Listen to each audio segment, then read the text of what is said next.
P1v9. Mostly the meta on mid lane is like safe farm, you trade only when you're sure that you're gonna win the trade and things like this.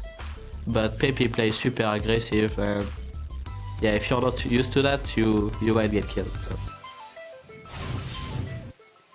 Welcome back to the European LCS, where Challenger Series champions Origen are about to take the stage against Giant Gaming. And well, it's quite unusual that the team that has been in the LCS is not the favorite versus the new coming team incoming from Challenger. Two very different expectations coming in for this squad. Let's start by taking a look at the lineup for Giants. They avoided relegation. They beat Reason Gaming 3-1 in the promotion tournament. It is, of course, Werlib, Frederick, Pepinero, Adri, and their new support, Godfred, and their coach, Lozark. So we heard Soaz in the lineup already, in the video rather, already talking about, not underestimate them. Don't let Pepe 1v9. Yeah. That has been the story. But it's got to come down to this as well. Their new support, they have made a change. Rydell last split didn't have the best showing, honestly. There were clearly some problems on the team in terms of also like the coordination. When do we engage, when don't we engage here? Godfred, I read an interview with him. He was talking about how he is a playmaker. He's an aggressive support. He wants to be the guy starting the fights. With Morgana and Thresh. With Morgana Thresh, okay, that's a little bit different, but that's good skill shots then. Absolutely. It's the same as Rydell though, so I don't expect to see a different play style from Giants. But I do have to say, yes, it's about, can Pepinero 1v9? For me, it's about what can the other four members do now. They're the ones who has to step up and get on the level of Pepinero, so it's not just about shutting down this mid laner against Giants. Yeah, and it's kind of just an adaptation of what we were saying all the way through last split was, can Giants adapt? We found out yes they can. In the very end of the season, in the Challenger Series, we saw Werlib start picking up the Hecarim, start picking up a couple more champions, so we know the potential is there. And the one thing that is certain is Giants, after their showing on Reason Gaming, certainly deserve their spot in the LCS. The problem for them is, if they don't really improve very quickly, they're going to be fighting for relegation again. Yeah, but they've had a better setup for this split. When they joined last split, it was like, we have to find a gaming house, we have to start getting used to the LCS level, the scrimming and everything. Now they've had 3-4 months of practice. They have everything sorted. This is the split for them to show how good they can be. Problem is the competition has gone up and up as well from every other single team. Yeah, one last factor which is also is going to influence their performance on the Rift directly is communication, obviously. Playing with that same squad in the Spanish language for another dire split, and now the English, how will that come in? Well, or Swedish, who knows? So I've heard Swedish. It is not a very pretty language. Oh. Danish, however, that's beautiful. That is beautiful. But when it comes to communication, same interview, funny enough, he was saying it's not really going to be a problem because everyone on Giants can speak English, at least when it comes to communicating in-game. I mean, you don't really need a massive vocabulary when it comes to explaining, let's go Dragon, let's not go Dragon. Yeah, all right. Let's just listen to the Fnatic comms at times where Huni knows exactly what to do at every time. Well, Giants here, their competitor fresh out of the Challenger Series on the red side is, of course, Origen, with Soaz, Amazing, Expeke, Niels, Mithy, and their coach, Leduc. And we were talking to Soaz and Expeke before here, and they set expectations. Getting to Worlds, yeah, no, maybe. Getting to playoffs is definitely a goal, but we can't be or think that we're going to go too high immediately, knowing the amount of talent that's on the Rift, and it is their first split together as well. It is, but it's weird. They're one of the rosters that's been together for the longest amount of time at the same time. We looked at every roster coming in here. So many of the lineups made changes, single changes, mostly from the AD carries where we had that shuffle. Origin have been playing together since just about the beginning of 2015. So they've had a lot of time to be practicing. I know even though they were in Challenger, they were scrimming LCS teams. Yeah. So expect them to be very well practiced coming into this. There really is the difference between Origin and standard Challenger teams qualifying is the normal Challenger team is playing just to get into the LCS, and that's like the first goal. We saw Giants say, if we just want to stay in the LCS, it's all we want to do. Origin were playing as they were almost already in the LCS, and they were practicing to become a top team. So we're going to have to see now on stage. I talked to Pekka just before when Crepo was helping me tie my tie here. So he was basically saying it's super weird being back in the studio, and even though they've only gone for one split, it almost feels like he's a rookie again. It's new for him, so maybe there's some nerves on stage. We're going to have to see for the first game. I feel like that could be something that could really help them out as well, but of course it's something we talked about a lot when we had the old Fnatic roster. How motivated are these players still? I'm quite sure they will be newly motivated coming in here. as well with Niels, who is the only rookie, and you've watched him a lot in the Challenger Series. He really is the guy to watch. He is. He's been a massive part of the Origin lineup as a whole, which is very weird considering it's a team with former world champions. You look at the amount of just damage and control over the game he has for Origin. He actually deals 31.5% of his team's damage in total, which for an AD carry, especially in Challenger, is borderline unheard of. And it's impressive that he gets so much freedom during team fights in Challenger. That's his main strength, team fight positioning. Will he be able to transition that to LCS? A lot of people have called him Reckless version 2, basically. A newer and younger, and I guess taller version of Reckless. So it's somewhat the same style. Again, it's very focused on positioning in these team fights here. You don't have to be the guy jumping in first. You don't have to kill the other people in lane. Mithy, as well as the support, has adapted a little bit, and he's no longer just purely about dominating laning phase. It's about playing the rest of the map. So I'm not expecting them to dominate 2v2, but team fighting wise, both Mithy and Niels should be very, very strong. Yeah, and the factor then here is, of course, the offline experience. I don't feel that it will be a problem for most of the members, but maybe for Niels it could be something that makes or break their very first game. And then, of course, the transition from going in Challenger and having people on the desk here even amazing who I'm watching games with, and he's saying, okay, this is what this team should do right now. This is how this team should move right now. But the transition to doing it here will be a wake-up call. That's for sure. I mean, it's a lot easier sitting up here and looking at the game when you can see both sides and making the calls. So it's definitely different for them. Again, they've been playing from the gaming house when they played the Challenger Series most of the time, had the final here in the studios. Yeah, there's a few things they have to get used to, but I mean, come on, they've been playing for so long, these players. There's nothing new in game. It's not like suddenly the Dragon is in a different position than normally. So I'm sure they're going to be fine. Yeah, it didn't move. There is a matchup that we particularly want to keep an eye on in our featured matchup here for this game. We will be focusing in on the mid lane, the clash between Pepinero and Xpeke, and it also represents a stylistic shift in the European LCS. They're both known historically as hard carry mid laners. Xpeke in the summer split of 2014 did 35% of his team's damage, and in the spring split of 2015, Pepinero 31% of the team's damage. But it seems that the game has shifted away from just having those mid laners carry the whole thing. Your team has to have multiple threats. Yeah, multiple threats is the name of the game right now, and Origin is certainly a team that could look to set that up, but it was very interesting. We worked with our stats guy, Spelzy, and just our team as a whole, looking at how the Europe meta is right now, and we looked at last split. The teams that had the highest damage dealing mid laners, Elements, Copenhagen Wolves, Giants, and MYM. Those are all bottom half of the table teams, and they rank just poorly overall. You change that, or you contrast that with the top side, and it's very similar to what Xpeke is doing. Xpeke changed his style up for Challenger Series as well. He was only dealing about 28% of Origin's damage in the Challenger Series. He probably could have carried that, but it certainly is a lot more in line with what we're seeing out of the likes of Fnatic, out of the likes of SK.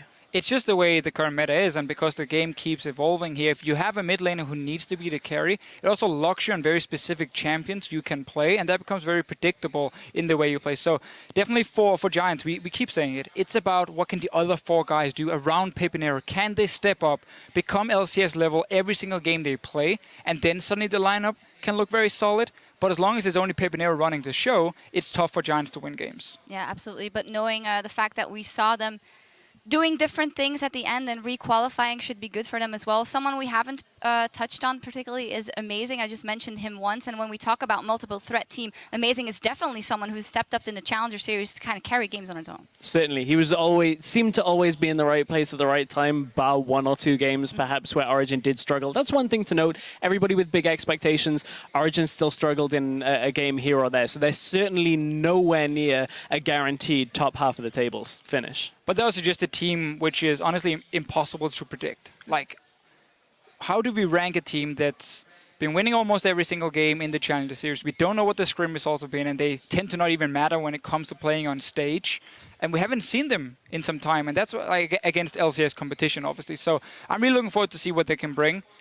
I see them maybe before the split even starts as maybe like middle team, a middle tier team. But they can definitely surprise and go further up. Yeah, that's what they've said here themselves as well. Soaz was also quite careful with where they could go. Soaz, actually, the return of Soaz, who was for the longest time one of the best top laners we've had here in EU, and now he has some time to regroup up against Werlip in this one. Someone who has been affected by nerfs before, it has been Soaz, so he might really have something to prove in this one. Yeah, and also because we have so many new top laners since he was in the LCS. Back in the day, it was Freddy and Wicked, and then Soaz, you know, fighting Darien, of course. Who can forget him? Now we got all these new faces in Huni, Kabushat, Chachi, so on, which honestly look better than what we used to have in this top lane. So it's going to be cool to see if Soaz has been able to follow the talent we've gotten here, and if he can match them. I mean, he's been here so many times. Versus Werlip, as long as you don't give him Jax or Hecarim. Oh wait, you can give him Jax. Don't give him Hecarim. I'm going to say like give that. him Jax? Give him Jax. Give him Jax. Yeah, I'm going to say you can give him Jax. You can play around it. You can play around it. All right. Stress, what do you think? Because obviously Werlip was someone who we were looking at very heavily in the previous split, and then we discovered, well, maybe a one-trick pony. Now the Hecarim is in there. In promotion, he played Shyvana and Sion, not knowing if he will go to that immediately in this one. What do you think? I guess the question for me is not only has Werlib changed, but has Soaz changed? Because he's a player that is very AP champion focused, a lot of utility. Every now and again, he'll make something in, was a big proponent of Lissandra last year. Has he added anything else to that playbook since the Challenger Finals? Because we're seeing more and more, as Deficio talked about, the level of EU top laners has gone up. Soaz still has the potential. Has he actually put it in his playbook to see whether he can bring it out? Yeah, and if we bring it down to the way teams play on a more macro level, you kind of have the instinct to say, well, Giants should have learned a thing or two after playing for a split. Origin has played in the Challenger Series, and they've had that knowledge prior to the Challenger Series and LCS, but I feel like that is something they might need to find their footing on again. Yeah, I definitely think we can see if Origin falls behind, that's where it become a problem for them, because they're not used to doing that in the Challenger scene. They're not used to get 5-6k goal behind coming into the mid game and have to like claw their way back. So we're gonna have to see if that's gonna be a problem for them. When it comes to closing out games, that's where Origin has a lot of practice, where Giants struggle. Like that was a problem last split. They had a fairly good or a fairly aggressive early game. They got a lot of kills, and whenever they got a goal lead, they just didn't know what to use, how to use the goal. Basically, they were stuck either just kept running into team fights or kept waiting for Pepinero to kill someone. And that was a problem because it was too easy for other teams to like stall out the game and then come back. We did, however, see Giants starting to adapt again, regardless of the top lane picks. If you remember last week of the regular season, we saw the game against Elements where Pepinero was on his Twisted Fate that he's just played, and halfway through the game went, great, I'm going to split push. Started taking towers, put Elements on the back foot. So we certainly know that Giants, given the inch, can look to compete in the game. But one thing that is going to really help the style of Origin, the games they won in Challenger and other tournaments outside of the EUCS, they were playing very aggressive style, putting a lot of pressure on the map early, getting amazing into lanes, getting early kills. The style that didn't favor them was the scaling composition, which has started to fall out of the meta when you look at the likes of a Juggernaut composition. We just don't see it anymore. Those were the comps they started to lose on. Yeah, well, a lot to theorize when it comes to these two teams. I think we got to see them on the Rift, and things are ready to go on stage, so let's check in at the caster desk for picks and bans. Thank you very much, guys. We are about to jump into game number 2 here on the Summer Split. Sorry about the small delay. We got some new players First time on stage, getting set up, old dog, new tricks and all that as Origin are returning. But I want to go back to something that Soaz and Peke had said at the beginning of the day, and Shox had alluded to it in the pregame. They didn't sound confident. They didn't sound scared, but there was a little bit of hesitation in saying, look, we need to get on stage under the lights and see if we can show up. See, the thing is, if you walk in here and you're like, we're going to win it all, and you don't, then people will come back to, it'll come back to bite you. But tempered expectations is fine, but I think we're about to head on to Champ Select, and we'll actually see how Origin will do, or Origin. Origin. I'm going to say Origin. I'm going to try the Origin. I'm going to try the Origin. We'll split it up then, half an hour. Peke has sort of set down the expectations at the beginning of the day. But I do want to touch on these picks and bans. It is a change-up to the previous game already. Crepo, 5.9, all champions enabled, Lulu, Maokai, and Urgot. So different priorities for these two squads. So yeah, we were talking about it earlier in the previous game about like what this meta is all about, right? So we see a lot of Urgot, Kalista, and Sivir as pretty much the 3 AD carries, you know, but Kalista does well into Sivir. Sivir is a really big utility AD carry. Urgot is just really strong on lane, and against a team like Giants, I think you want to avoid those strong snowball lane champions because Origin will play better as a team, I imagine, and they just want to get through the mid game and start crushing Giants there. Well, a little bit unexpected on the Jax ban personally. A lot of respect to Werlip, obviously here from OG. And also just to note, Ledak on the right-hand side of your screen, former coach for Roccat, Yeah. now coach for Origen. A little in Summer weird. Split. Rek'Sai banned third from Giants Gaming here, so that leaves up both Gragas and Sejuani. Origin says, okay, like we like Sejuani, you know, she's strong, but we just really don't want to give you Gragas, you know, we don't want this early aggression coming out from your jungler Frederick. We want to make it, if you want to pick a strong jungler, yeah, go ahead, take Sejuani, but you'll sacrifice other picks and you'll actually play for mid game then, and that's fine for us. Well, interesting stat there from Giants. Frederick played Rek'Sai 8 games in Spring Split, went 1-7. Obviously, when you finish 9th, there will be a large number of losses, and carried by Pepinero. It's all about Pepinero, first pick LeBlanc. What a statement. Blind pick. In a Zir Cassiopeia meta, Pepe says, nah, I'm not playing that. I'm just going to go for my LeBlanc. Blind on blue side. It is likely he would have ended up picking his champion blind anyways. But this gives 5 counter picks for Origin. You know, you just want beefy targets that don't get sniped by that LeBlanc, because Giants center around Pepinero. And everybody knows how Soaz loves playing tanks, right? Oh yeah, if you've been following competitive league for a while. But one thing we do have to highlight about Pepe's LeBlanc, he's got a 72% kill participation. Despite their losses, he is, again, as you said, you know, most percentage. I know firsthand that, you know, how annoying he is to play against. He hides in these rushes, just one-shots you, and you think, at one point, I still remember one game, you're on this position in the map, he's like, there's no way he's going to be here. I still remember, I called a push on bottom. I was like, guys, get that. Wait, there's 4 of us. Where did the 5th guy? Oh, he just sniped somebody. And Pepinero is really good, but LeBlanc falls off in the late game, you know, if people actually group up, you know, she can't really snipe that one target. Immediate reply here from Origin, Black Shield coming out to defend against these possible snipes, and then the Kalista Morgana, high range, you know, high damage, binding into the passive from the Kalista, and you can get the Morgana out if she goes in too far. I like the lane, and I think Miffy is really good on Morgana too. Well, we'll find out how the rest of this pick and ban phase plays out. Let's remember EDG ran a Morgana mid into that LeBlanc at MSI in the finals to actually beat SKT. Not expecting it, but it is a possibility. Giants, they do have that Hecarim available. It's a champion that Whirlum used exceptionally well to help win those games in week 9, win the tiebreaker with MOM, and make sure they get themselves into the promotion tournament. I want to see which direction he decides to go. It's not going to be the Hecarim this time around. Gnar and Thresh. So they are leaving their jungler and AD carries as their last 2 picks. So we've seen a lot of Jinx from Audrey. Possible it comes out. Gottfried going for the comfort Thresh pick. A lot of these solo queue supports are really good on Thresh because it's a fun champion to excel at. Gottfried is a Thresh Nautilus player. If you don't know much about him, he's a pretty strong laning support. I'd rate him above Rydal in terms of laning power. And to be fair, Giants didn't have too much coming out post-laning phase, so I think it's a good upgrade. But it's his first game on stage, first game as a professional player. Let's see if the pressure gets to him, if he's not too afraid to make plays, because Giants will have to make plays. And it's interesting to see what level of impact he'll have on the rest of the team, because one of the things that we did find from Giants is they took a very long time to develop and grow during the spring split. And they're going to be facing more, what we assume is a more tougher field this time around. 5 seconds left, and that might be that mid lane Morgana, Crepo. Now I know, like, now you can see why they picked Morgana. Playing Captain Hindsight, obviously, I should have probably recognized this earlier. Morgana's a flex pick. Back in a couple metas ago, you could play her top lane and on support, but right now she's been played in the mid lane, and it's nice to see Pekka take this safe Morgana approach, you know, to just not give any kills away against Pepinero. Have a decent, like, sniper, throw out binds, you know, to catch people, and this gives the opportunity for Origin to play the Kalista Alistar lane. Incredibly strong lane. Alistar can basically tank for ages and then get pulled out, knocked back in again, you know, has this other knock-up to combo with. It's really hard to play against this, and players of Niels and Miffy's caliber can do a lot of things with this bot lane. If it starts snowballing, Thresh will die a lot. If this 2v2 happens and he gets 1 kill on him, it's so easy to keep snowballing, killing the Thresh over and over again.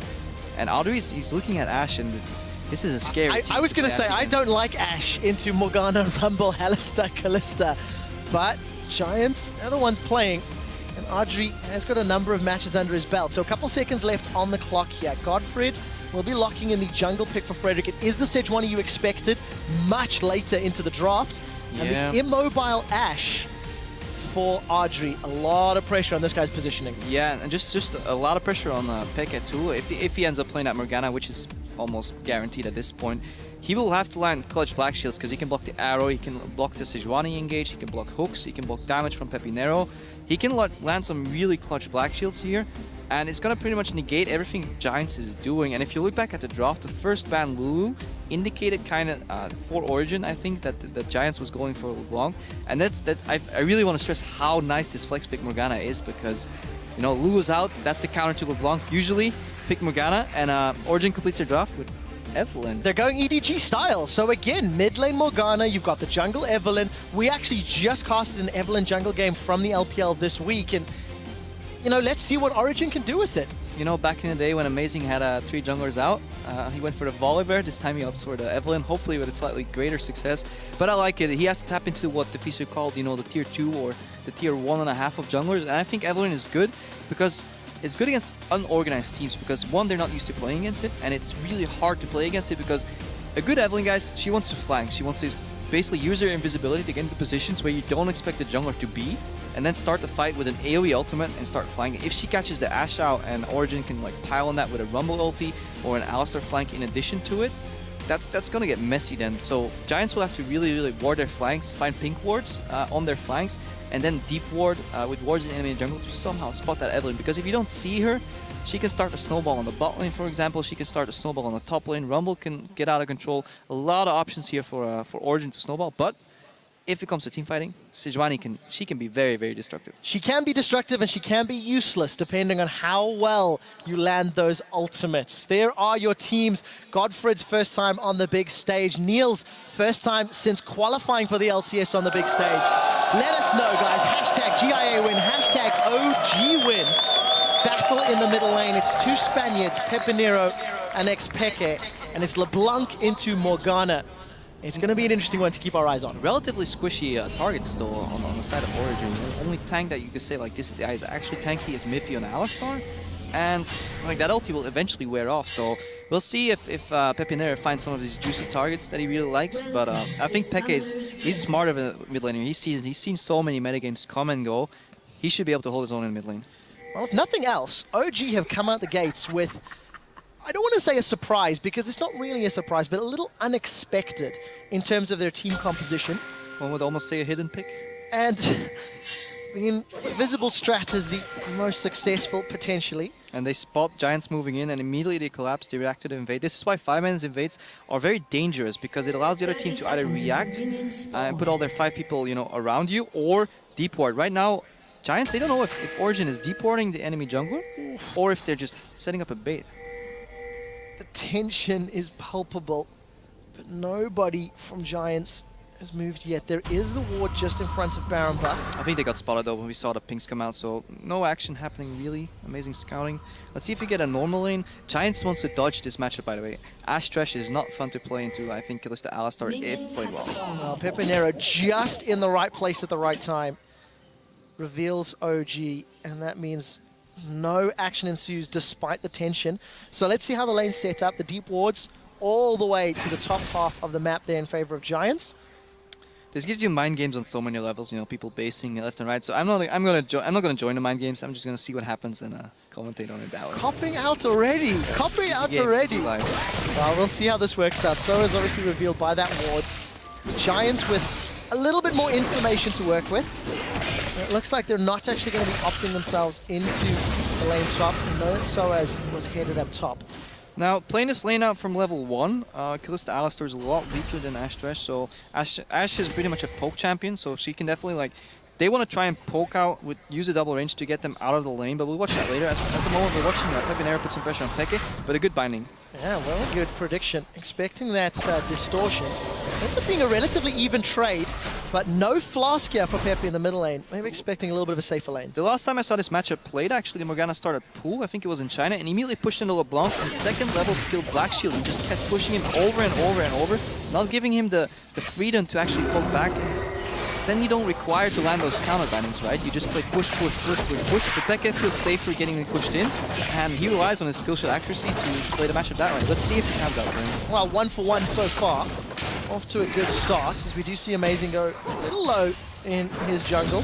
Got a full clear, and we'll just see where he puts his priority on ganks. Death sentence just wide of Mithy, and it is currently Niels and Mithy that are being pushed in by RG and Godfrey. So if you see the bot lane in that state, you don't even have to watch the game to know what happened. Giants push, but they overpush. They can't really deny too much CS. You know, Niels is about 2 or 3 CS down, but he's comfortable in that. He has double range with a melee support that has sustained. He's fine farming under his tower. Ash Thresh will try to poke, but they won't do much. You know, they will never get a kill. Even on the hook, they can't kill because there's not enough distance in lane to chase. So they're comfortably pushed in bottom. Pekka is now starting to counter push. Like all the lanes are relatively safe, and Sejuani is not an early game jungler. So this gives Origin the freedom to play around with this Evelyn and see if they can land the gank somewhere. Well, we did see Amazing slowly move his way towards that bottom lane. Decides to hop into the jungle and grab the Grump. And we also caught a quick glimpse of Werlib and Soaz up top, just trading and CSing as effectively as they can. Werlib starting with that longsword and potion, so a little different to what we saw out of Huni in the previous game, who went full tank. Let's see if Werlib decides to go for that Black Cleaver build, which I mentioned we have seen a few different times. Yeah, he just wants to use his range advantage to poke out Soaz out of lane. Soaz opting for a Thorn Shield here, basically reducing those repetitive auto attacks. Meanwhile, Fredric's farming up a Storm, and I think that's what you should do on Sejuani, unless you can find a nice opening, a nice gank path. But it's really hard to do that against pushed in bot lane, pushed in top lane. In the mid lane, Morgana is super safe, so that's not really going to be an option. So Frederic opts to go for the quick level 6 and start snowballing there. I think that's the right choice. Amazing hover around bottom for a while, you know, potential counter gank. He realized nothing was going on. Frederic is trying to like go into the lane right now. Because the wave went into the tower, it's what they call bouncing back. Right now the wave's coming back, and now Frederic he's snuck into that bottom brush, and we'll see Miffy potentially ward it, but they should be careful. Oh, the death sentence as a bait. Frederic may find himself a battle cow. He's caught Miffy out, the slow is out, the flail is swinging, he gets the knockup, but there's no support from Godred or Adri. I think he was too nervous there. He should have waited, held on to that, but they're going on a top lane counter gank. And nothing's happening. Alright. I think Amazing forgot about the hop. Actually put himself in a perfect position to let Werlib get out clean. Nah, it happens. It's some pressure at least. But yeah, I really like the gank timing for Frederic there, but I think Godfrey was just a little nervous. He could have hit into that rush, and Miffy would have had to face like else Nils would have been zoned out of CS, you know. So if they held on a little more, they could have definitely blown a summoner there on Miffy and came back for the return gank pre-6. But nothing happened. No point dwelling in the past. Let's see what's going on in the mid lane. Well, 5 minutes on the clock, even on gold, even on CS. Small advantage in favor of Soaz, but that's evened out by a minute advantage to Adri. And I think a lot of psychological threat from the fact that you don't know where Amazing is. Yep. Giants do not seem to be over-pushing. They seem to be respecting the potential of a counter gank. I'd wager this gank's not going to work, but you know, Miffy wants to ward it. He'll probably put the ward on the edge of the brush, if any. Like, the waves is just too bad of a spot to get the gank ward. There's not enough distance to make it. Well, the gank isn't going to be needed when a death sentence connects, and this time round, Godfred connects. Miffy interrupts the knockback with a pulverize, but is forced to flash to safety. And this is why I like Miffy as a player a lot. He's not afraid to take skill shots for his AD carry. You saw that hook hit because Miffy wanted it to hit. Immediate flay follow-up, that leaves there's one more CC left, and it's a knockup from Sejuani. He tanks that, flashes out. You know, he knows he's going to have to blow a summoner anyways to get out of the game, and that's fine. As long as the flash and the heal stay up on Kalista, once they hit level 6, Kalista gets another flash for Miffy. You know, that ultimate is so vital. Miffy can start playing aggressive again later and just get pulled out every time he goes low, and if he goes low anyways, can pop his ulti. So really good flash music. You know, you want to choose AD carry or support, definitely on the support there. He tanked that hook. They survived, and yeah, we're waiting for level 6 now. I remember from our times on the analyst desk together, the amount of times I heard Crappo saying a respect flash. A respect flash. Do not put yourself in a position where you disrespect your opponents. That long sword from Werlib was completed into the Hex Drinker against all of the AP threats. And both of the AD carries after an extended standard laning phase are getting closer to that BF sword threshold.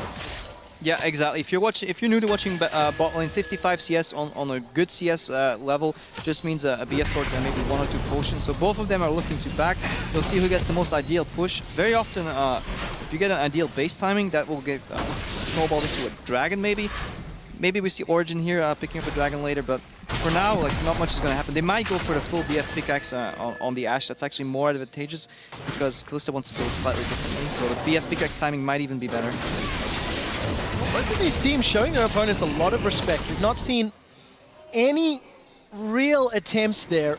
I didn't see it, but the crowd just went, yeah, Frederic means that grabbed the blue buff. The blue buff, and that's really vital. If your main carry is Pepinero on LeBlanc, no blue buff is going to make it rough. Amazing is looking for a flank. I think he's going to find it. There's no Crystal Arrow yet from Audrey, but before that's happening, Soaz is up top. He's overheated, throws down the Equalizer. Willem forced to hop away. If we look back at the bottom lane, Amazing, he's still looking for the engage. We saw LeBlanc go to the blue buff. Amazing should not be scared. He knows that blue buff just got handed off, but Pepinero came back without the blue buff. That might be confusing Amazing right here, because usually if you see middle laner with blue buff, indicates that jungler just handed it off. He's not bottom for the counter gang. I think Amazing should have went there. Well, he held on. Playing it safe, playing it steady. We're still even. It was a mind game from Giants all along, you know. They didn't want to show that blue buff because they knew they would die on bottom. Giants have evolved as a team. Oh, I don't know. That's a bold, bold claim, Cotton. We'll see how it works out. And again, it's just He's wasting so much all time of in his the bot lane. confidence. Just But I guess 4 camps up. at the end of the day, when lanes are not too heavily pushed, Amazing's not going to have a great time engaging. Until Frederick gets access to that Glacial Prison, he's not going to have a great time engaging. So both of these comps were looking for some time. We're looking to farm up. Let's keep an eye on these 80 carries, because it's still 77 CS to 73. They're both sitting on quite a lot of gold. 2,500 for Audrey, 2,300 for Niels. Yeah, they're playing Farm Simulator right now, not League of Legends. It's hard to argue with you, Crapo. Well, it's easy if nothing's happening. And you're always right. Well, we'll see how this works out.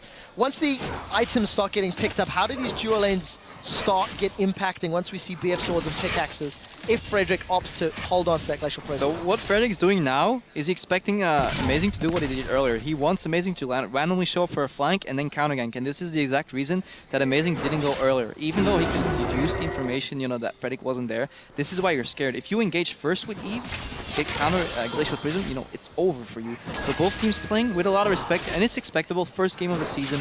First game for Origin here, first game for Gottfried, you know, a lot of first games across the board. 0-0 at 10 minutes, and kind of renders those graphs we shown earlier, kind of useless about aggression in the EU LCS. It's so sad when it works out that way. We look at all the kills, we talk 15 minutes, aggressive teams win, and then we've got these controlled, decisive, You know, I like that. thought-provoking games. The thing that's, oh, don't start.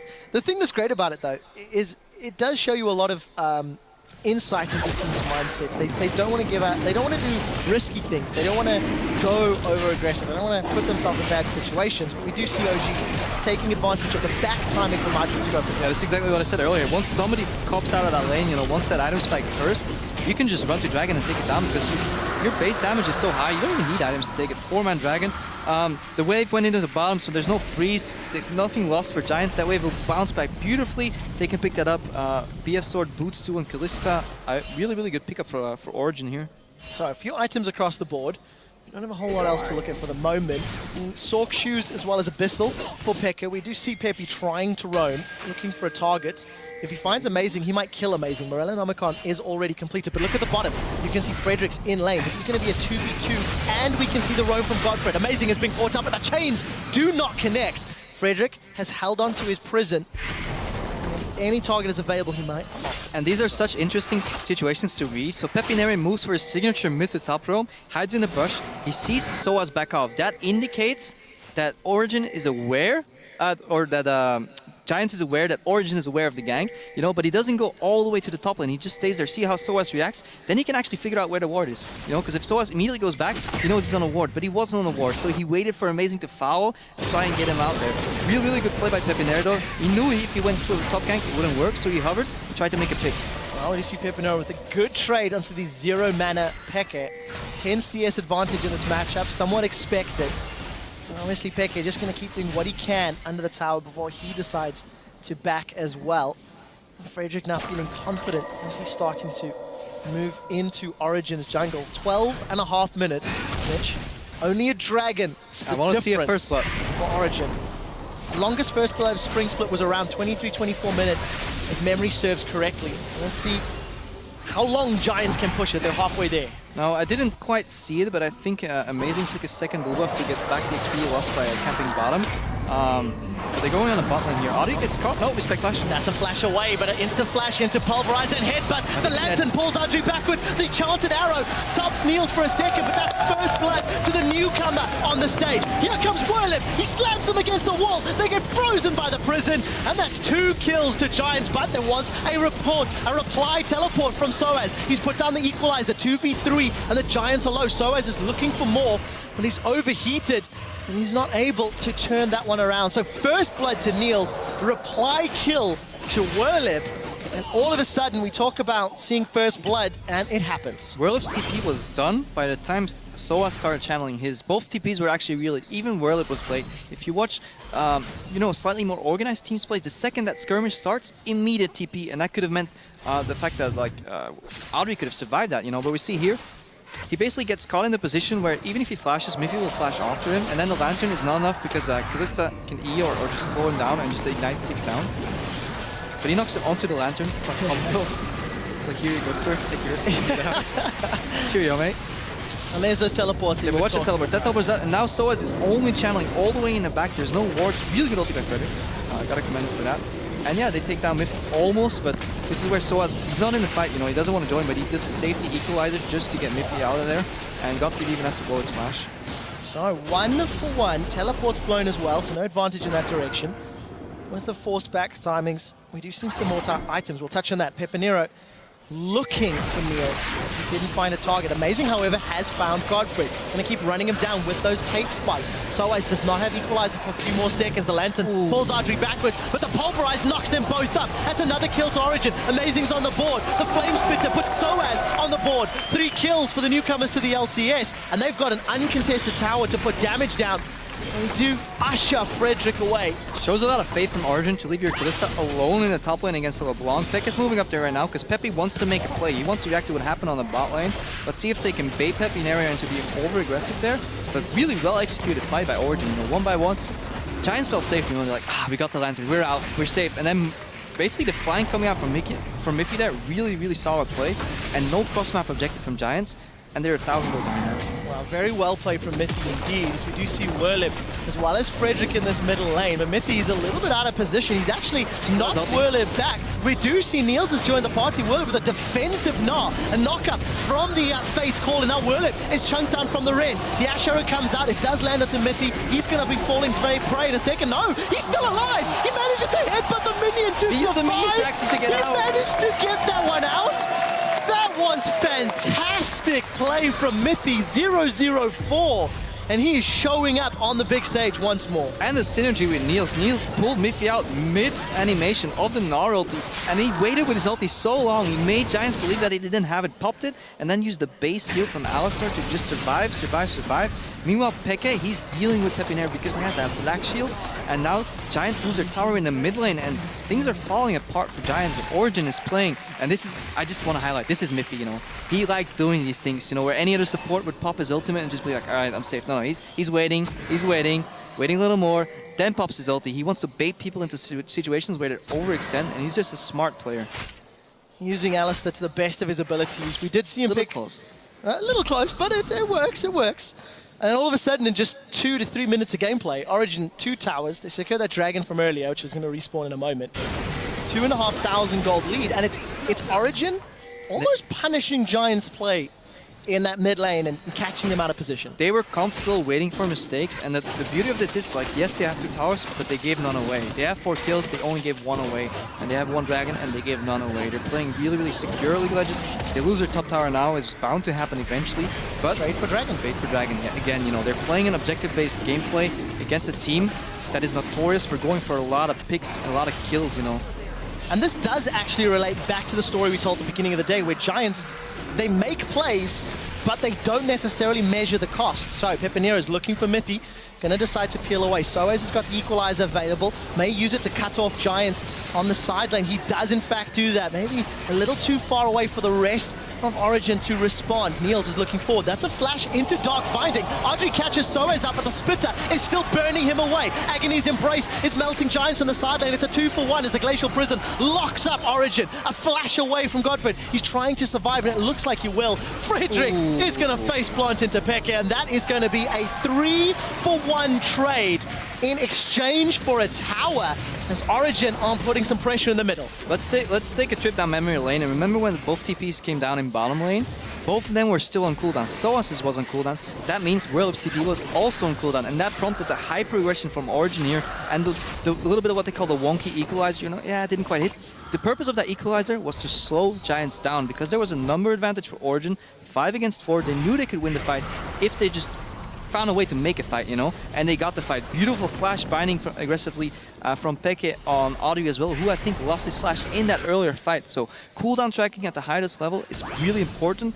They had about 10 seconds left on the teleport. They went for the play. Werlip, yeah, he got a tier 2 tower, but Origin, they picked up 3 kills, and I believe another tower too. So they're trading objectives and kills in their favor. Trading towers indeed. The top inner for the middle inner, respectively, for the two. Giants do look like they secure one more, as Origin unable to get themselves back into lane. And we're about to hit 20 minutes, and as Origin that are again in the lead, they've got the tempo. Werlip's picked himself up a frozen mallet on that Gnar. We did see the Morellonomicon completed by Peke. Bloodthirster here for Neil. So a few big item spikes as we start to move into this roaming mid-game portion of the match. Yeah, and the items tell the story for Origin. Miffy picks up the Distortion Boots, he wants more flashes, he picks up a Kindle Gem, CDR, because that is why Alistar is such a good support, because he has the liberty to build whatever he wants, because his ulti basically means I will survive this fight for 7 seconds, and I want to do as much as I can in that fight. If you want the Righteous Glory, you can build that for the hyper engaged. If you want more cooldown for more knockups, you can build that. Distortion Boots for more flashes. You have the liberty to be creative in your build, because your ulti will always work in your favor, and that's why he's really good, especially paired with Kalista. Once your ultimate wears off, your Q's on cooldown, you have no more use in the fight, you get pulled out, go back in, knock up chain, and then you've done your job as a support. Well, Crepo, both teams have opted to give their opponents one side of the map. We did see Giants pushing bottom, but they've relegated Pepinero to the solo pushing. Looks like he will get the tower, but at the cost of 2 in the top lane. And Origin were able to get both the top, or rather the inner turret here as well. Almost managed to defend from Yeah, but they're setting up a dive right now. You know, they're fine with LeBlanc's solo split pushing bottom. They don't care because they can win the fight 45. They're luring out Giants, and it might even turn on them later. Well, the Ash Arrow flies through, it lands onto Niels. That's the target they want. Miffy is thrown to the side. Niels is gnawed up against the wall. Summoner Heal forced to blow, but we did see that Werlip was taking that lantern out to safety. The box has been used to peel away, and Giants threw everything in the kitchen sink at Niels, and they are unable to secure that kill. Impressive that Giants walked away there unscathed, because I think Origin could have punished that with a flank, but maybe they just held back a little bit just to make sure they didn't die. But yeah, that's the risk, right? When LeBlanc's solo pushing bottom and she's your main damage in these fights and you overextend, you're very prone to flanks, especially when your AD carry is 0-3, you know, only Infinity Edge and its heal. You can lose these fights very quickly, especially when Soaz puts on an RBQ. Well, those two inner turrets have dropped very, very low. Pepinero has now been matched by Soaz's Rumble. And Frederick's got a couple of those Kalista Spears available for rend. Eventually, Origin secure their 5th tower of the game, extend that gold lead ever so slightly further, and Giants are looking for a way. The thing is, they've got so much engage. Ashe, Sejuani, Thresh, there's ways to get targets. Giants are just not in the right place at the right time. The problem at this point in the game, if you have to use your engage from far to start a fight, you don't have it anymore for the fight itself, right? And these fights will last long enough for Origin to come up on top anyways. If you long range engage with Arrow and with Sejuani ulti, by the time you've closed the gap, the CC is gone and you can't use it in the fight to lock the enemies down. By that time, Origin has more damage, more HP, more black shields, more Kalista ultimates, and they will just kill you. So you kind of have to catch them off guard. And this is why Origin is winning this game, because they're pacing really well, really slowly. They don't care. This can go on for 5 more minutes. Because you don't always have to watch the gold, you have to watch the pressure. And Origin has all the pressure in this game. Eventually they can step back into the darkness and bait a Baron. And if they don't bait it, they can just do it. And then they can close out the game that way. And something I do want to highlight that Stress had actually said on the analyst desk when he was talking about Origin rather, in the Challenger series. That's your job. Is the fact, I haven't done it 20 minutes, it just clicked. Is the fact that Peke had actually changed his style. He was sort of one of the primary carries of Fnatic last year. You can see it on this Morgana, it's not really the I win you the fight by going in and blowing people up. It's reactive, it's defensive, and he's relying on Soaz and Niels to help carry, to get the damage down, protecting them and peeling if and where necessary. Yeah, and if there's any game to do this, it's this one, right? Stylistically speaking, Giants gets carried by Pepinero, you know, and then they just build to shut him down. If he's not doing anything, he is 1-1-0 right now, and Peke, he's having the time of his life. Well, let's take a look. I'm expecting an arrow here from Audrey. This one flies out. It does connect onto Mithy as he re-emerges from Fate's Call. So as his knockback was stunned up by Whirlip. Now we see Mithy finally forced to flash away. They've dropped Whirlip's Nam. Peke is flashing forward with the Soul Shackles. The Rend plus one more spear is enough to get a kill. And Niels almost dropped by Pepinero, but almost is simply not enough. Amazing runs him down. And that's 3 kills for 0 and the potential of another dragon. Scratch that. They want Baron. And this is the difference between solo queue and LCS. You're in a choke point, you're running away, you see that Sejuani storming at you, Ashe launches her arrow, it's about to hit you in the face. Miffy jumps into it, he takes it like a hero. Kalista ultis forward to take that arrow, ulti out and tanks 4 people. He won that fight, in my opinion, just keeping people busy with the Alistar pick, making sure the arrow doesn't hit his teammates, and this fight went long enough for Origin to just deal so much damage. They're getting contested on the back. Audrey's, that's very brave. He's got caught, he's got knocked up. Whirlip arrived, but Audrey was on They stalled the wrong side of the river, gives up his life at the cost. Well, actually, that was the cost for stopping Baron, so at least stall out that pushing power that Origin could have secured. They might get a counter dragon here, making it definitely worth, but there's a lot of wards in the area from Origin. They might have some home guard boots coming out as well. They might be able to stop this, but you know, I'm not exactly sure how quick this dragon will go down. But yeah, let's watch this here. So Miffy, he gets black shielded, defended from damage. He sees the LeBlanc damage come out, so he gets ulti by Kalista, and then he goes back in. He almost got the arrow. I think it actually went on Amazing. Or on Miffy, I'm actually not sure, but he had the intention of tanking it, let's just say that. But watch him right now, he's in front of 4 people right here. Meanwhile, Whirlip is trying to kill the background. He says, guys, I got him stunned into the wall. Where's my follow-up, you know? Yeah. They're like, nah, we're busy killing the support, and yeah, it's not really gonna work out. We did see so much damage from Pepinero onto Niels. Like we said, just unable to find the target. We did see in the picture-in-picture, while that was going on, Dragon was in fact secured by Giants, so at least they've got themselves those bonus statistics as the game scales and becomes a lot more relevant, and reducing or delaying the threat of that 5-3. I really like the way Niels uses Kalista ulti as well. He basically waits until an animation is done, you know? He waits until damage from LeBlanc is on the way, he waits until the ulti from Gnar is cast, and then pulls Miffy out, you know? He makes them use abilities on his support, but then pulls them out before the damage gets applied, keeping him nice and healthy, and allowing him to get a really beneficial ulti timing. And it's these little subtle things that make the difference between a great player and an LCS level player. Oh, Miffy definitely LCS level. 0-0-10. His team has 11 kills. It's very hard to fault his play. All the way from laning phase to that roam in the mid lane. On the side of Giants, it did change to Godfred on this Thresh, but I'm not really seeing those lanterns or death sentences be massively effective yet. It's really hard against this lineup to do though, especially once you have more attention focused around your bot lane with the scaling AD carry. It's rough, but OG is looking for a fight. We'll see if they can find it. The initiation, I think, somewhat favors Giants. However, Origin can definitely surprise with the Evelynn, with the equalizer. But again, you know, LeBlanc is split pushing, and to be scared of LeBlanc, she has to be around you somewhere in the flanks, you know, so you have to move and adapt. But Pepinero is just taking up farm, he's putting up pressure, but 4-1 is nice. If your 4v4 can win a fight or engage a fight, that becomes beneficial. But at this point, they're fine leaving him in the top lane. He's never going to take down that base tower, you know, and then we'll just clear the wave immediately and set back up. And we have the Scuttle Crab for Baron, we being Origin in this point of view, obviously. So they're fine sticking in the mid lane. They're not really threatened by the LeBlanc split push, because they'll just dive mid and look for a fight and then translate it into a Baron. We'll see if Origin can secure it, whether or not Giants will be able to interrupt it a second time round. A little while ago, you'd mentioned Audrey was sitting on the Infinity Edge and Zeal, still really only sitting on that with the Agility Cloak to back it up, still working his way towards that Phantom Dancer, whereas Niels, with Bloodthirster, Hurricane, and the QSS, super important against that hard CC from Giants. This is the scary point. The wave went in, Soaz wants to push it, but they have no idea where LeBlanc is. She could flank, and this could be good. Well, let's see if they can. Niels has already used the QSS. Heal now pop. Flash is still available. Pepinero has found him. Giants have got one of the main damage dealers away from the fight, but they do lose their support. Now Amazing is the next to fall, and Frederick, he manages to survive from the equalizer. Miffy knocks him back, delays, tries to keep himself alive a little while longer, but it's Giants that find 3 kills, and all of a sudden, close that gold gap. They were 5k gold down, they now 3k gold. And they get a massive, massive swing in control and tempo. Fantastic game read by Giants here. You know, they pushed in the top wave, waited for somebody to defend it, and Pepinero finally was in the dark. He finally was in the flank, and they immediately, no hesitation, start a fight.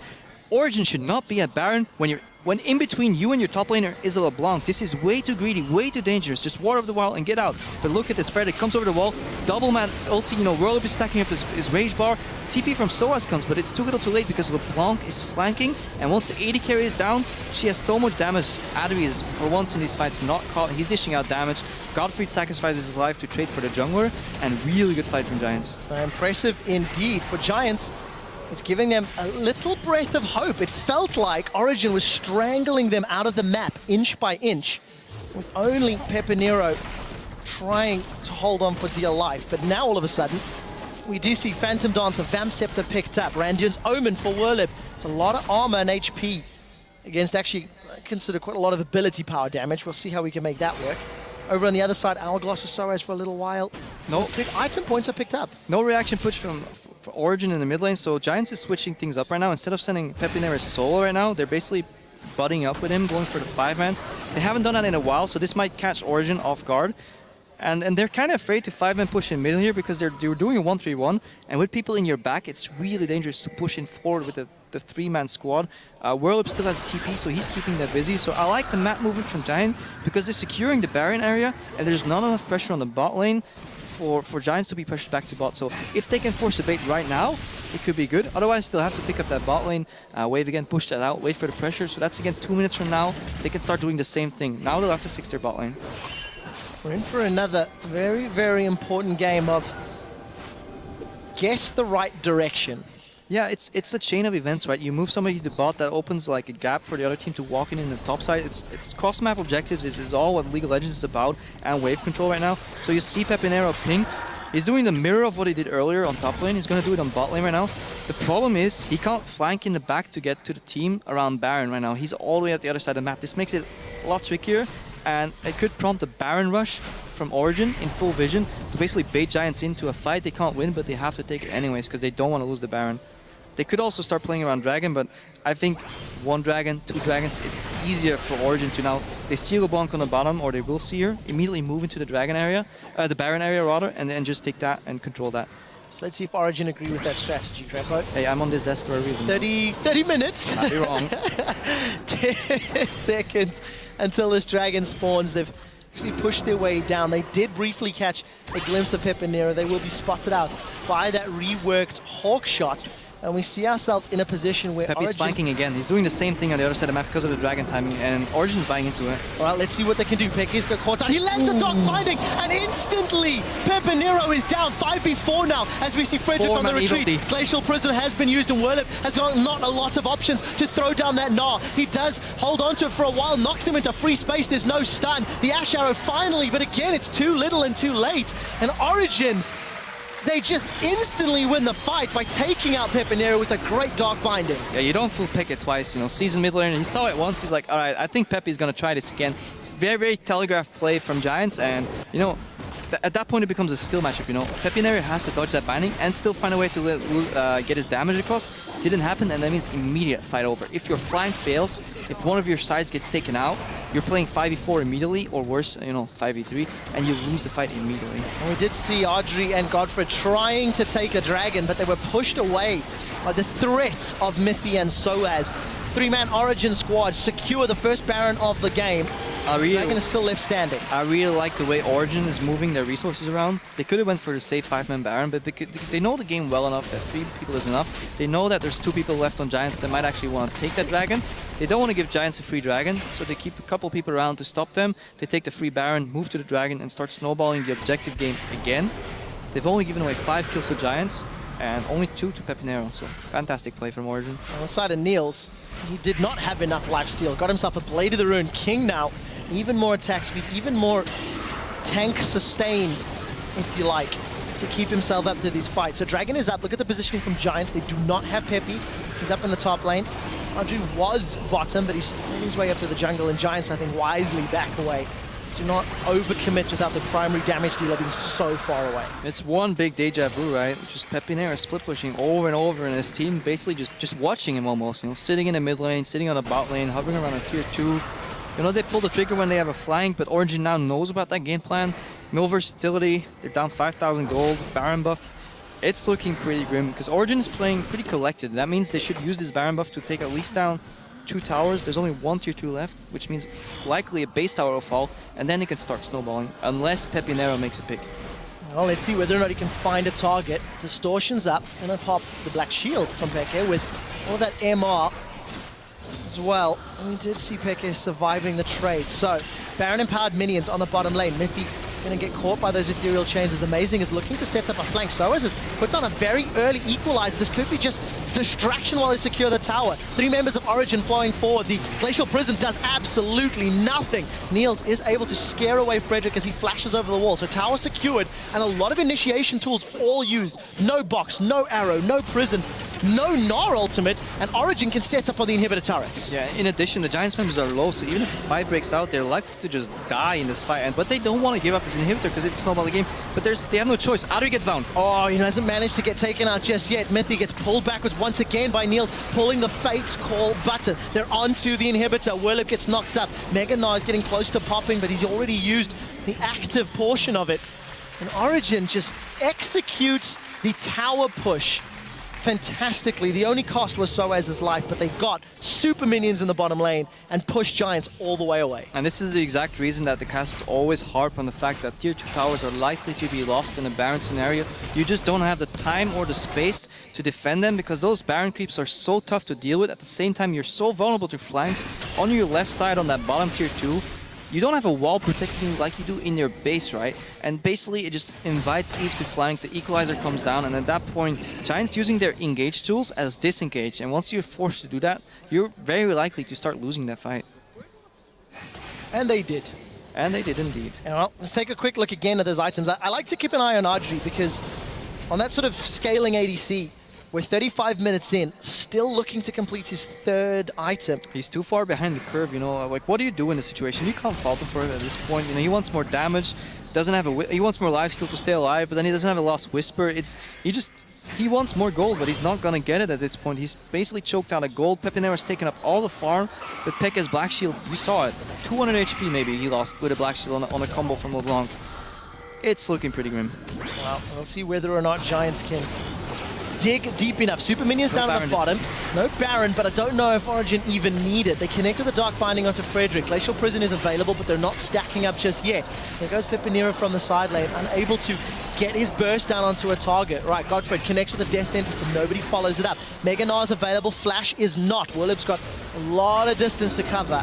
He's unable to do it. Keep an eye on your mini-map. Super minions now just breaching the walls of Giants' base, and Origin may want to play around that. If there's no one to deal with them, Origin may be able to get on the next inhib turret. Yeah, you might be sitting at home saying, Origin, why don't you fight? You're ahead, you could win that fight. They don't want to because they can just wait for someone to defend that bottom tower, break open the fight, poke Ashe out here, and now Giants is in trouble because there's 400, 500 HP maybe left on that tower. They can burn that tower down and then start a fight without having to worry about the tower damage. At the same time, minions are piling in on bottom every wave, super creeps.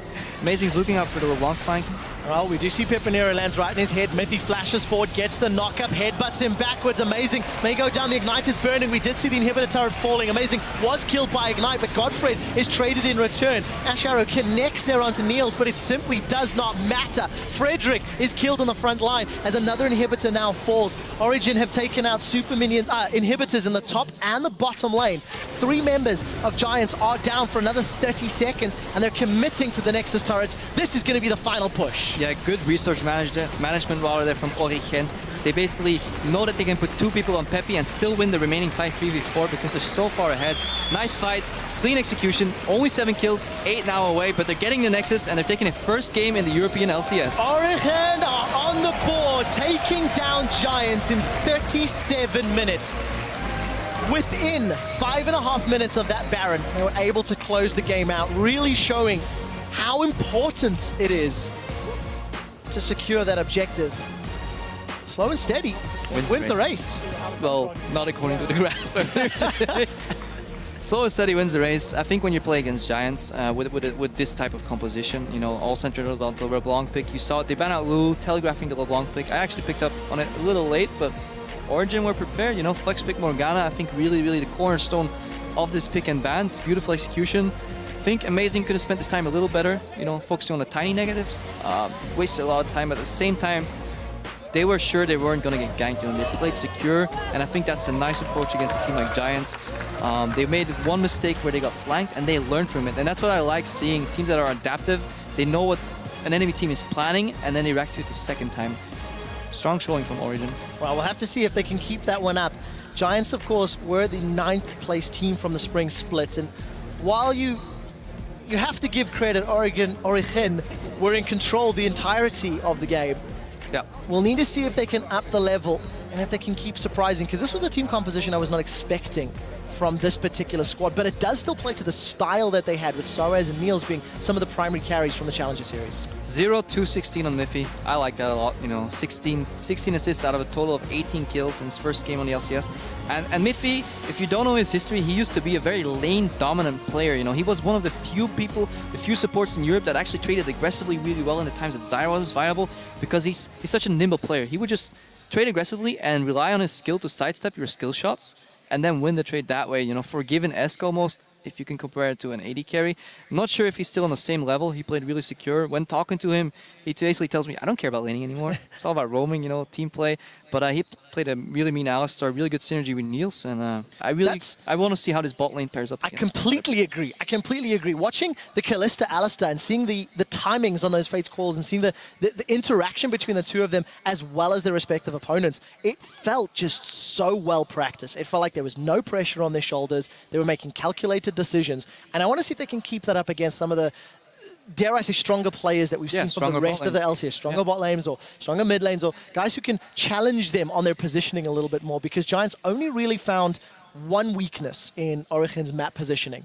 And I wonder if they'll have that same freedom against teams like H2K, who are so mobile across the map, Fnatic, who are generally so in your face. Yeah, it'll definitely be interesting to see how Origin goes on. You have to like commend them. You know, they had a really nice first showing, but against tougher teams, when the tempo is higher in the game, when there's more reaction from the enemy on what you're doing, you know, you're going bottom, fine, we'll go set up a top lane, ward up your jungle, take a tower, and then make a pick, for example, stuff like that. You know, really high tempo plays, a gameplay with a lot of kills. See if Origin don't drown into the action. Yeah, definitely the case. And I think if we step back and look at Giants, I think more of the same. It's a very similar play style. The number of times you saw Pepe alone trying to pull attention, pull threat, so the other teams could try do something, but not really making it happen. I feel for Giants, they've played better than I would have expected, dare I say it. However, it doesn't feel like there's enough growth. Yeah, it's pretty one-dimensional, and we'll see if they can have variations on Pepe carrying, but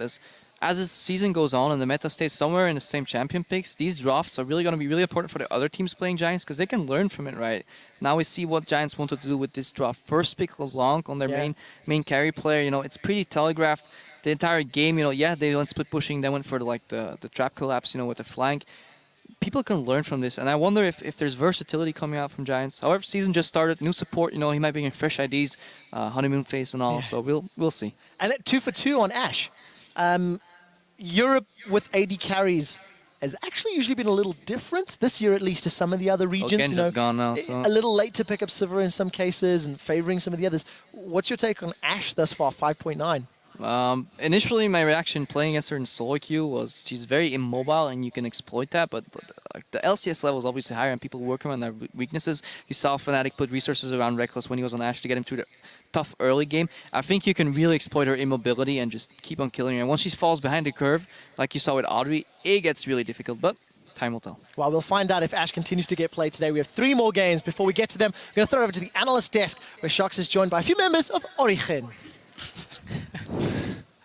Thank you so much, guys. Joining me is Niels and Amazing. Indeed, very first win for Origin on the LCS stage. Was against Giants, but you guys were really careful going into this match, not wanting to put too much pressure maybe on your own shoulders, and it translated into quite a quiet early game, so to say. Amazing. Was that getting the jitters out? Yeah, kind of. Like, we can call it quiet, but honestly, I felt like we didn't play to our usual standard, which is like our scrim standard. So I'm slightly unhappy with the game, but we took the win, and that's at least what counts towards the playoffs. Right, directly being quite, what's the word? A lot of critique for your own play in the very first game. That's good to going into it. Yeah, basically, like since I'm one of the main shot callers together with Mithy, like I can only critique myself for the play, so I have to work up to that. That's nice. It was interesting. Before we, came over to us from the caster desk, amazing. You were talking about how people are playing a little bit differently from usual on stage. Niels, it seemed like business as usual from Challenger Series straight into LCS on Kalista. How was that, your first game as an LCS player? I mean, to be honest, I think I missed at least 25 CS just in laning phase, and I felt like my mouse was not moving, and I had to cut my own mouse pad from Miffy's because I had no my own with me. So, but after the first 25 minutes, it started to become fine again, and it was like I felt like at home, you know. But in the other game, I couldn't hit the CS, and I missed every spear, but. Then after that, it became fine again. So a little bit of jitters, and then it became fine again. Yet the game, whilst it looked like it was very much going in your favor, in the mid game there were a couple of trades and team fights that Giants actually did pretty well, and it reminded me of the couple of times where you guys in I believe it was the semifinals of the Challenger Series, where sometimes you guys had some trouble when it came to the late game and decision making. How did you experience that?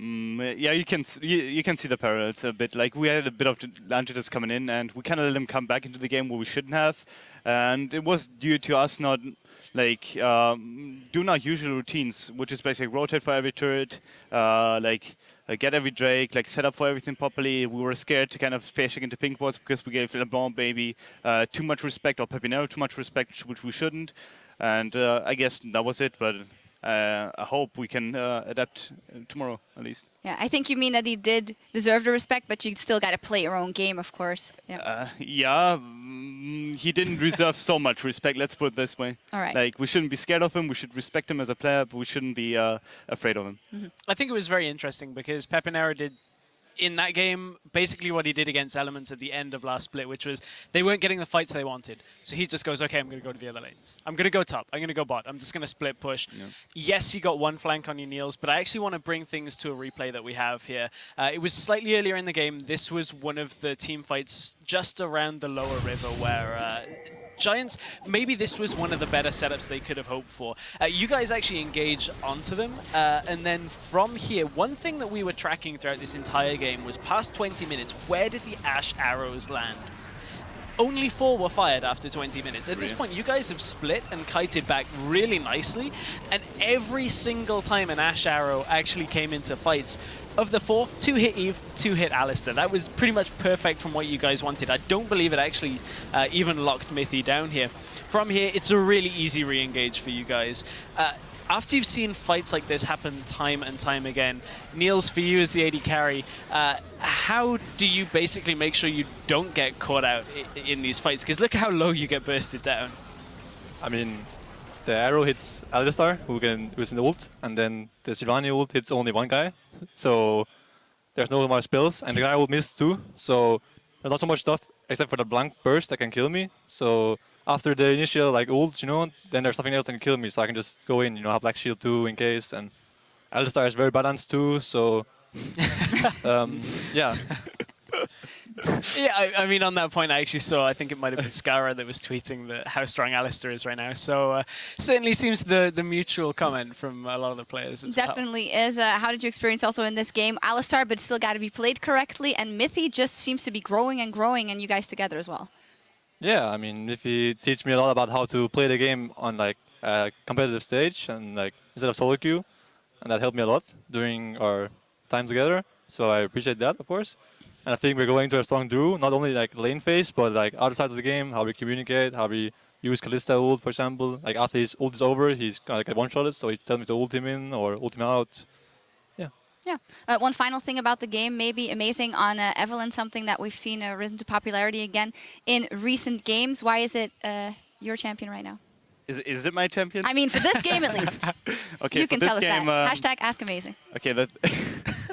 Glad you bring that up. Anyway, the thing is that I think that Evelyn has like this one factor to her. It's basically like to make the enemy play safe. It doesn't even matter which matchup it is. As soon as Evelyn has red buff and get behind someone or like get on the same level as someone, which is quite easily as Evelyn, you can just walk up to them, not even using W necessarily, just like flanking them. As soon as you're on level with them and you're able to chase with W and red buff, like it's a 100% kill. And that alone just makes the laning phase so much easier, especially 1v1, 2v2 laning. And her mid to late game scaling is actually pretty good too. So, like most of the critique that is coming towards Evelyn is basically that she's able to be bursted maybe if she's caught out.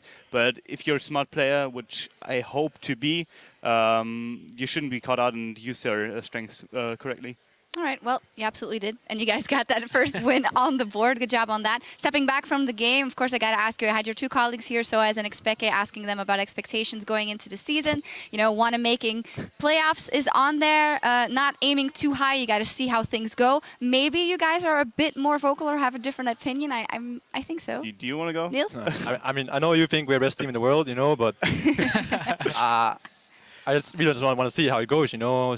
Sure, win the first match, but I think there are some really good teams this season, better than last season at least. I mean, last split.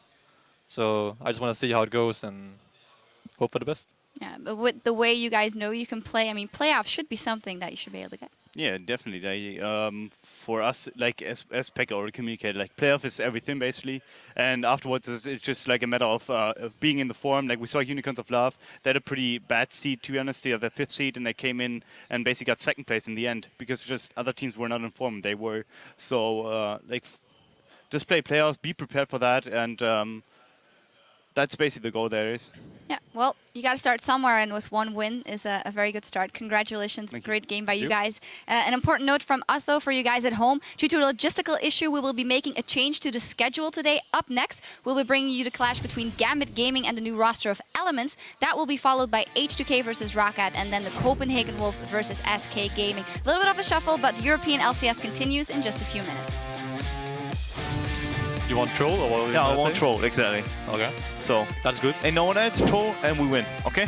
Yeah. But the Pulverize knocks them both up. That's another kill to Origin. Amazing's on the board. The Flame Spitter puts Soaz on the board. Is still burning him away. Agony's Embrace is melting Giants on the sideline. It's a 2-for-1 as the Glacial Prison locks up Origin. Coming. Kalista.